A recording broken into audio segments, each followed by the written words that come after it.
ஆசை, பாசம், காமம். இந்த மூணு தான் பேஸ். இந்த மூணை எவன் வெறுக்கிறானோ அவன் ஆண்டவனோட சேர முடியும். இந்த மூணுல எவன் முழுகிறானோ ஆண்டவனை விட்டு விலகிடுவான். ஏன்னா உனக்கு ஆசை இதயத்துல உதயம் ஆகி போச்சுன்னு சொன்னா கடவுள் என்ற ஒரு பொருளை மறந்துடுவ. கடவுளை எப்ப நினைப்ப தெரியுமா? எங்கேயாவது போய் உதப்படுறப்பார், மாட்டிக்கிறப்பார், இடக்கு முடுக்கா, அப்பதான் கடவுளே நான் வந்து மாட்டிக்கினேன். அது வரைக்கும் நான் செய்யறேன், நான் செய்யறேன், நான் செய்யறேன். உன்னால செய்யவே முடியாதுடா. அவன் தான் செய்யணும், அவன் தான் உனக்கு தண்டனை கொடுக்கணும், அவன் தான் உனக்கு நன்மையும் செய்யணும். உன்னாலே முடியாது, என்னாலே முடியாது. இந்த உண்மையை உணர்ந்தால் தான் ஞானம். இதை உணரலன்னா ஞானம் கிடையாது.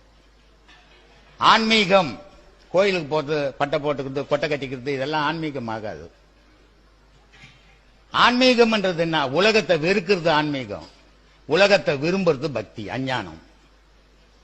கடவுள்னா என்னன்னு தெரியும்? சும்மா கடவுள் கத்திரிக்காய் கட்டல கத்துற மாதிரி கத்துறது கடவுள் வராது. உன்னையே நீ இரவும் பகலும் ஆராய்ச்சி பண்ணிக்கணும். உன்னையும் அவனையும் ஆராய்ச்சி ஆராய்ச்சி தெளிஞ்சு நிக்கணும். ஏதோ கோயிலுக்கு போந்தால் நான் ஆன்மீகம் சொல்லிட கூடாது. சொல்லிட்டு இருக்கிறாங்க, நீங்க சொல்லிட்டு போட்டோம். மகான் என்றவன் சும்மா சாதாரணமானவன் கிடையாது. மகானா அவரவன் யாரா இருப்பான்? இன்ப துன்பங்களை இழந்தவனா இருப்பான். அவன் தான் மகானா இருக்க முடியும். இந்த எல்லாம் வேணும் அப்படின்னு மகானா ஆகவே முடியாது எந்த காலத்திலையும். அப்போ இந்த தெய்வ விஷயத்தை உனக்குள்ளே ஆராய்ச்சி ஆராய்ச்சி தெளிஞ்சு நீ நின்னால் நீ ஞானி மகான்.